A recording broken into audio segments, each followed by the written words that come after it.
झारखंड में रहने वाले 3 करोड़ लोग झारखंडी हैं और इसका मान सम्मान का ख्याल गठबंधन सरकार करती है। कुत्ता के लायक हैं, कुत्ता का बिस्कुट। जो आदमी राहुल जी जो इससे बात नहीं कर सकते हैं, वो आदमी राहुल जी पर टिप्पणी करता है। भारतीय जनता पार्टी का क्या हाल है? जब चुनाव आएगा तो उनको घुसपैठिया याद आता है।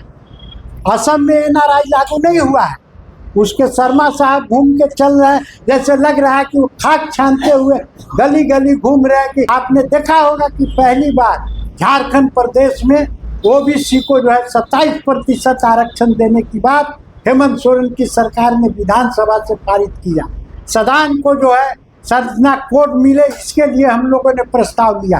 खतियानी लोगों को क्लास 4 में नौकरी मिले, इसके लिए हम लोगों ने ऑर्डिनेंस बनाया और सारा ऑर्डिनेंस बीजेपी की केंद्र की सरकार ने रोक रखी है। हम लोगों ने कहा था कि भाई 1932 का जो खतियान जिसके पास है उसको चतुर्थ वर्गीय नौकरी में हम लोग प्राथमिकता देंगे। तो आज बहुत सारे लोग ऐसे आ गए हैं जो खतियानी नेता बन के उभरना चाहते हैं। मैं उनसे पूछना चाहता हूं कि झरिया में बलिया के उम्मीदवार को आपने टिकट दिया है, तो वो 1932 के कहाँ के खतियानी नेता है? जयराम जी बताएं। राहुल जी आज हमारे राष्ट्रीय नेता हैं और राहुल गांधी जी कह रहे हैं कि जिसकी जितनी जनसंख्या है उसकी उतनी भागीदारी होगी। ओबीसी को जो है गठबंधन में हम लोगों ने 65% सीट देने का काम किया है। झारखंड मुक्ति मोर्चा और कांग्रेस का अगर सीट शेयरिंग को आप जोड़ेंगे तो कम से कम 25 उम्मीदवार ओबीसी समाज से दिया गया है। इसमें कोयरी है, कुर्मी है, चंद्रवंशी है, रवानी है, सारे ओबीसी के लोग भरे हुए। 8 अल्पसंख्यक उम्मीदवार है हमारे महागठबंधन से। तो हर जाति को हम लोगों ने मान सम्मान देने का काम किया है। मोदी जी और अमित शाह लग चुके हैं, जैसे राजस्थान में लगे थे। ये लोग किसी भी हाल में महाराष्ट्र और झारखंड को नहीं छोड़ना है, क्योंकि जो आर्थिक राजधानी है और ये झारखंड जो है वो खनिज संपदा से भरा हुआ है और यहाँ पर वो अपने मित्रों को बैठाना चाह रहे हैं। आप कैसे बोल रहे हैं कि वे लोग हार जाएंगे? देखिए, झारखंड खनिज संपदा से भरा हुआ है और अडानी अंबानी का नज़र जो है पिछले 5 वर्षों से उसके ऊपर है। आज यही कारण है कि हेमंत सोरेन जी को अपदस्थ करने के लिए सारा शक्ति जो है बीजेपी का लगा हुआ है और जनता समझती है, जनता जानती है कि गठबंधन सरकार में जिस तरह से हम लोगों ने कल्याणकारी योजना चलाई, चाहे वो मैया योजना हो, चाहे वृद्धा पेंशन योजना हो, चाहे कृषक लोगों का कर्ज माफ़ी हो, चाहे नियुक्ति पत्र बांटने का काम हो, तो हेमंत जी के नेतृत्व में गठबंधन का सरकार इतना काम कर चुकी है कि झारखंड का जनता भारतीय जनता पार्टी का बहकावा में आने वाली नहीं है।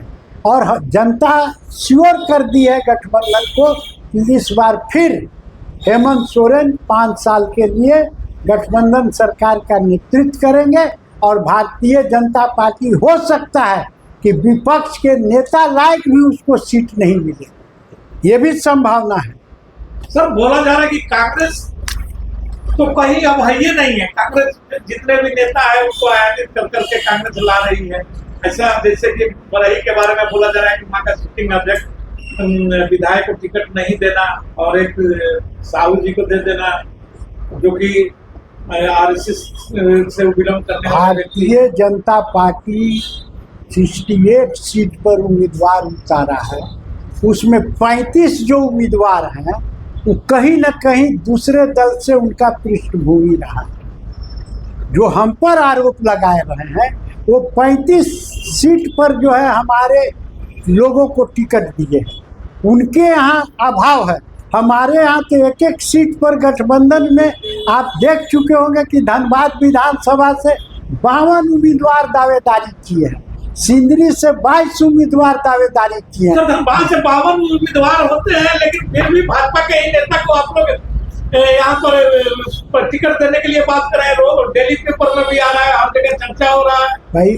शेखर अग्रवाल ये भी भाजपा का प्रचार है।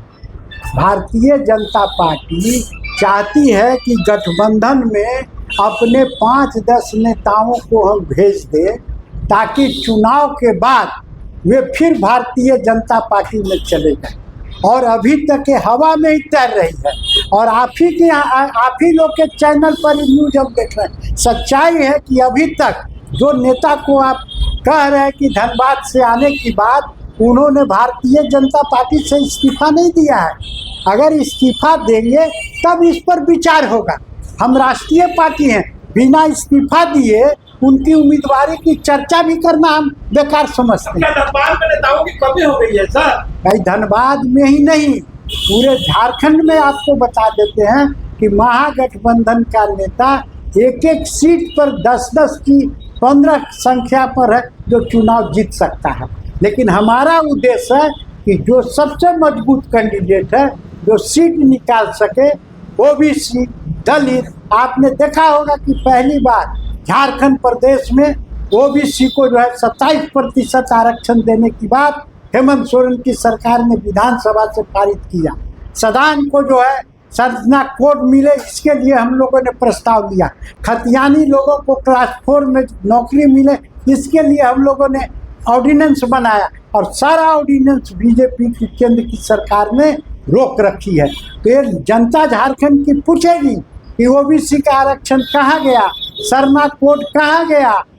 खतियानी जो हम लोगों ने कहा था कि भाई 1932 का जो खतियान जिसके पास है उसको चतुर्थ वर्गीय नौकरी में हम लोग प्राथमिकता देंगे। तो आज बहुत सारे लोग ऐसे आ गए हैं जो खतियानी नेता बन के उभरना चाहते हैं। मैं उनसे पूछना चाहता हूं कि झरिया में बलिया के उम्मीदवार को आपने टिकट दिया है, तो वो 1932 के कहाँ के खतियानी नेता है?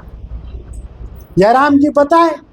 जयराम जी का हम स्वागत करते हैं कि वो झारखंड के दर्द को लेकर चल रहा है, लेकिन कम से कम टिकट वितरण में भी तो इसका ख्याल रखें कि बलिया, छपरा, आरा के लोग, मैंने यही इनका भी जयराम वॉशिंग मशीन है कि जो चला गया वो खतियानी नेता बन गया। हम झूठा नारा देके, अभी देखिए भारतीय जनता पार्टी का क्या हाल है। जब चुनाव आएगा तो उनको घुसपैठिया याद आता है। असम में एनआरआई लागू नहीं हुआ है, उसके शर्मा साहब घूम के चल रहे हैं, जैसे लग रहा है कि वो खाक छानते हुए गली गली घूम रहे हैं कि किसी तरह से हम जो है झारखंड में जो है जो पुराना सीट है भारतीय जनता पार्टी को, उसको हम जिता करके ले आए। नया तो नहीं मिलने जा रहा है। सीटिंग इस बार आधा हारेंगे बीजेपी। जो असम के मुख्यमंत्री हुए कांग्रेस से बदला ले रहे हैं क्योंकि आप लोगों ने उनको कुत्ता वाला बिस्कुट खिलाया था। अरे भैया वो कुत्ता के लायक हैं। कुत्ता का बिस्कुट, जो आदमी राहुल जी जो इससे बात नहीं कर सकते हैं, वो आदमी राहुल जी पर टिप्पणी करता है। राहुल जी आज हमारे राष्ट्रीय नेता हैं, प्रतिपक्ष के नेता हैं, और राहुल गांधी जी कह रहे हैं कि जिसकी जितनी जनसंख्या है उसकी उतनी भागीदारी होगी। और इसका पालन झारखंड के हमारे प्रदेश अध्यक्ष, झारखंड के मुख्यमंत्री, गठबंधन सरकार के सीएम लोगों ने पालन किया कि ओबीसी को जो है गठबंधन में हम लोगों ने 65% सीट देने का काम किया।